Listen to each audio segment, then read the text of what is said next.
This is my home. You're not taking it. 48 hours or you're out. Back off. This scam ends now. You know, it all started on this quiet evening in Raleigh, North Carolina. Back in that little suburb where I'd finally settled down after years of scraping by 3 sharp knocks on my front door that hit like a thunderclap, pulling me right out of rinsing dishes in the kitchen. And when I swung it open, there they were, 2 guys decked out in these tactical vests screaming, HOA Enforcement Unit, in big white letters, looking every bit like they were ready to raid the place instead of just handing out a fine for overgrown grass. I mean, I'm Marcus Jenkins, 46 years old, divorced dad with 2 kids who visit on weekends, and I'd busted my ass paying off that mortgage 5 years back, thinking this house was my rock, my safe spot after all the ups and downs, losing my wife to that messy split, juggling jobs to keep the lights on. But these clowns stood there with clipboards clutched tight, radios clipped to their belts like props from a bad cop show, and the tall one, with this jagged scar running down his cheek like heat, earned it in some bar fight, barked out, "Mr. Jenkins, you violated community codes. You've got 48 hours to vacate or we escalate." And just like that, my heart dropped, not from fear exactly, but from this boiling rage bubbling up, because who the hell shows up at dusk threatening to boot a man from his own home? I stood there, towel still in hand, blinking at them like they'd just told me the sky was green, and I let out this half laugh. You know, the kind that masks how pissed you really are, saying, "Hold up, fellas, I own this place outright. Talk to the HOA chair at the last barbecue, Susan Harper. Nice lady. Bakes killer brownie. So what's this violation crap?"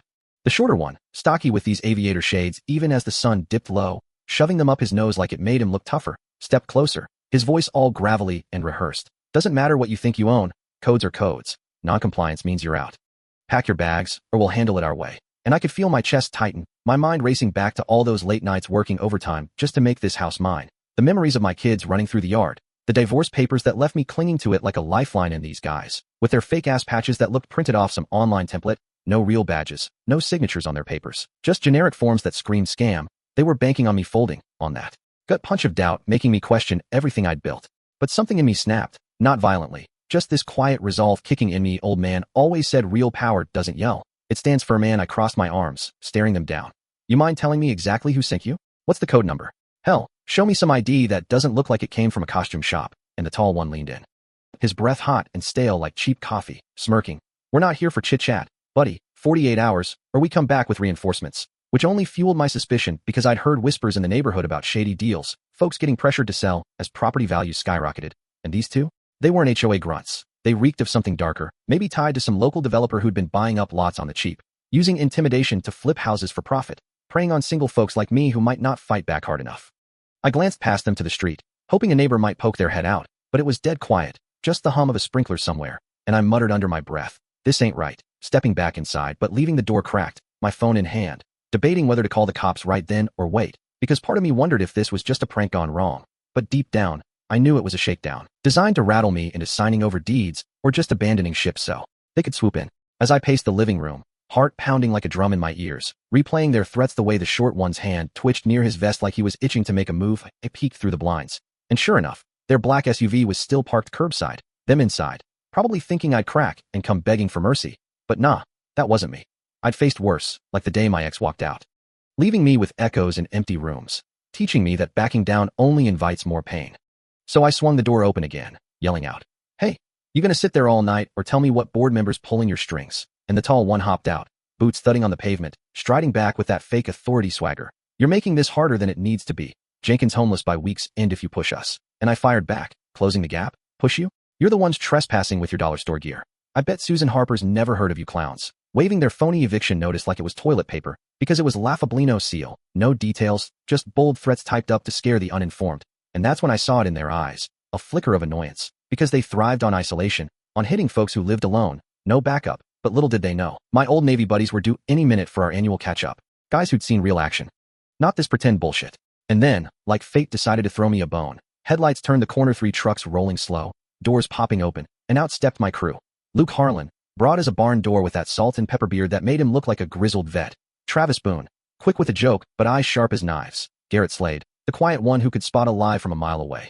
Nolan Reese, built like a tank. Cody Vaughn, always the strategist. And Wyatt Kane, the one who'd saved my ass more times than I could count back in our SEAL days. They weren't just friends. They were brothers, forged in fire from deployments that left scars deeper than skin. And as they ambled up the driveway, sensing the vibe instantly, Luke boomed, "Marcus, what's the deal here? These jokers giving you trouble?" And I nodded, gesturing at the imposters. "Claim they're HOA cops, say I gotta vacate, total BS." And just like that, The air shifted, their arrogance wilting as Travis chuckled. HOA enforcement? That's rich. Show us some creds, boys. Or is that vest from Walmart's tactical aisle? The tall one bristled, trying to hold ground. This doesn't concern you official business. But Garrett stepped in, tilting his head at their radios. Official? Those things ain't even powered on. Stitching's fresh off the press. No wear fake as a $3 bill. And I could feel this surge, like the tide turning. Because these guys weren't bluffing for show. They'd dismantled worse threats overseas. And now they were peeling back the layers of this scam, exposing how these imposters were likely pawns for a bigger play. Maybe that developer rumor I'd heard, the one who'd been feuding with the HOA over zoning, using underhanded tactics to force sales and jack up values, turning neighbors against each other for profit. The short one shoved forward, waving his clipboard like a shield. We've got papers. Authorization, step aside or you're obstructing. But Nolan snatched it quick, flipping through with a grin. Authorization?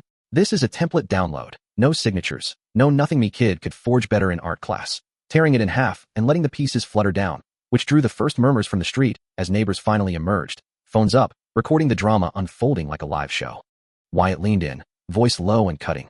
What's the real angle here? Scaring folks out so your boss can flip the property? We've seen your type predators in cheap suits, and the tall one's face twisted. You don't know shit. This neighborhood's changing. People like him don't fit anymore. Revealing that ugly underbelly, the gan gets simmering because I'd been vocal at HOA meetings against overdevelopment, pushing back on hikes that favored the rich newcomers. And these guys? Hired muscle to silence dissent, make examples. But with my crew circling, their plan crumbled, the short one snapping. You'll regret this. All of you. Only for Cody to fire back. Me, am I dripping? Regret? Nah, you're the ones about to eat crow. Look around. Half the block's got you on camera now.